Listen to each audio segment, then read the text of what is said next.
The Troll's Daughter, Part 2. The first question my father will ask you will be, "Where is my daughter?" Then you shall step forward and answer, "She is at the bottom of the sea."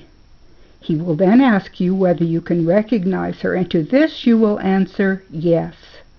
Then he will bring forward a whole troop of women and cause them to pass before you in order that you may pick out the one that you take for his daughter.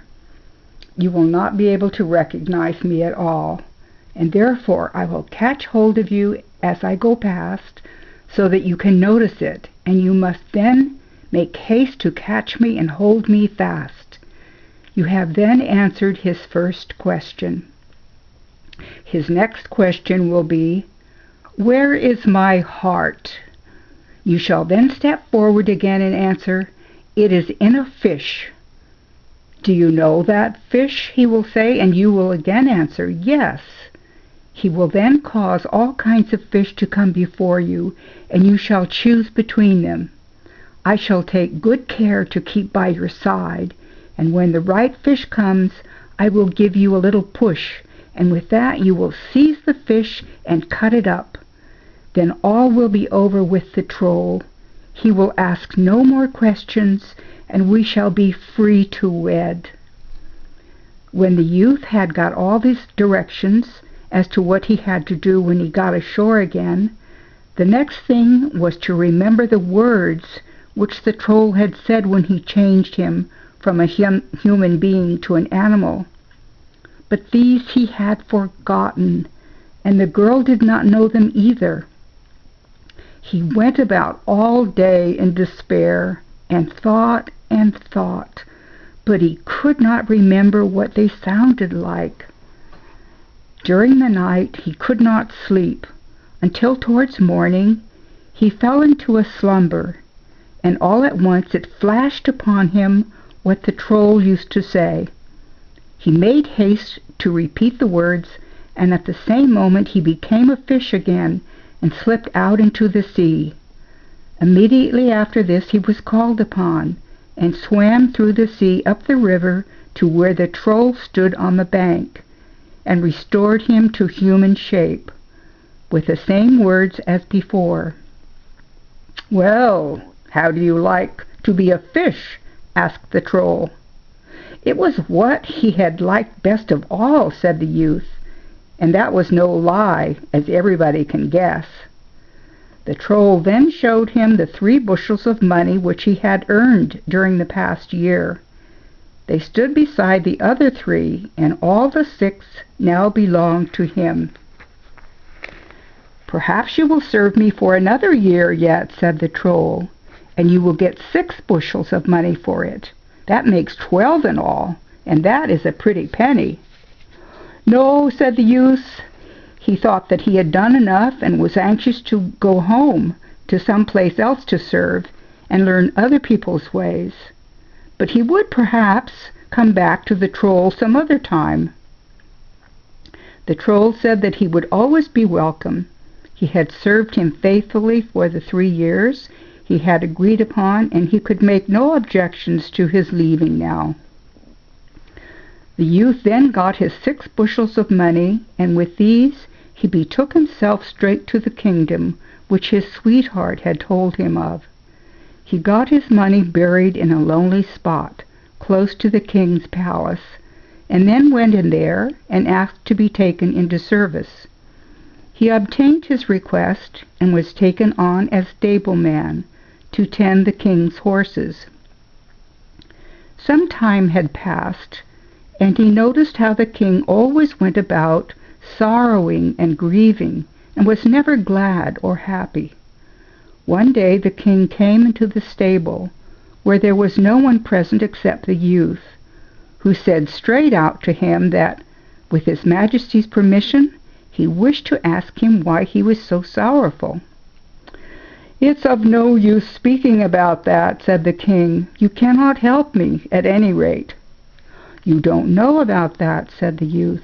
"I know well enough what it is that lies so heavy on your mind, and I know also of a plan to get the money paid." This was quite another case, and the king had more talk with the stableman, who said that he could easily lend the king the 6 bushels of money, but he would only do it on condition that he should be allowed to accompany the king when he went to pay the debt, and that he should then be dressed like the king's court fool and run before him. He would cause some trouble, for which the king would be severely spoken to, but he would answer for it that no harm would befall him. The king gladly agreed to all that the youth proposed, and it was now high time for them to set out. When they came to the Troll's dwelling, it was no longer in the bank, but on the top of this there stood a large castle, which the youth had never seen before. The Troll could, in fact, make it visible or invisible, just as he pleased, and knowing as much as he did of the Troll's magic arts, the youth was not at all surprised at this. When he came near to the castle, which looked as if it was of pure glass, the youth ran on in front of the king's fool as the king's fool. He ran sometimes facing forwards, sometimes backwards, stood sometimes on his head and sometimes on his feet, and he dashed in pieces so many of the Troll's big glass windows and doors that it was something awful to see, and he overturned everything he could and made a fearful disturbance. The Troll came rushing out and was so angry and furious, and abused the king with all his might for bringing such a wretched fool with him, as he was sure that he could not pay least bit of the damage that was done, and not pay his debt as well.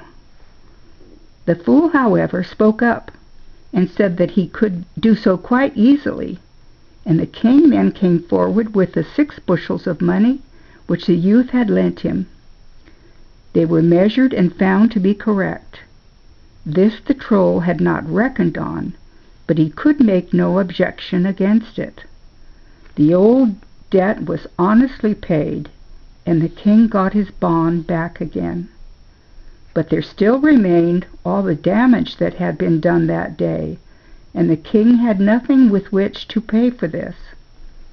The Troll therefore sentenced the king either to answer 3 questions that he would put to him, or have his head taken off, as was agreed on it with the old bond.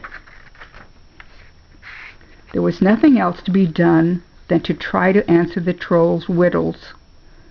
The fool then stationed himself just by the king's side, while the Troll came forward with his questions. He first asked, "Where is my daughter?" The fool spoke up and said, "She is at the bottom of the sea." "How did you know that?" said the Troll. "The little fish saw it," said the fool. "Would you know her?" said the Troll. "Yes, bring her forward," said the fool. The Troll made a whole crowd of women go past them, one after another, but all these were nothing but shadows and deceptions. Amongst the very last was the Troll's real daughter, who pinched the fool as she went past him to make him aware of her presence. He thereupon caught her round the waist and held her fast, and the Troll had to admit that his first riddle was solved. Then the Troll asked again, "Where is my heart?" "It is in a fish," said the fool. "Would you know that fish?" said the Troll. "Yes, bring it forward," said the fool. Then all the fishes came swimming past them, and meanwhile the Troll's daughter stood just by the youth's side. When at last the right fish came swimming along, she gave him a nudge, and he seized it at once, drove his knife into it and split it up, took the heart out of it and cut it through the middle. At the same moment the Troll fell dead and turned into pieces of flint. With that all the bonds that the Troll had bound with everybody was broken. All the wild beasts and birds which he had caught and hid under the ground were free now, and dispersed themselves in the woods and in the air. The youth and his sweetheart entered the castle which was now theirs, and held their wedding, and all the kings round about, who had been in the Troll's debt and were now out of it, came to the wedding, and saluted the youth as their emperor, as he ruled over them all, and kept peace between them, and lived in his castle with his beautiful empress in great joy and magnificence. And if they have not died since, they are living there to this day.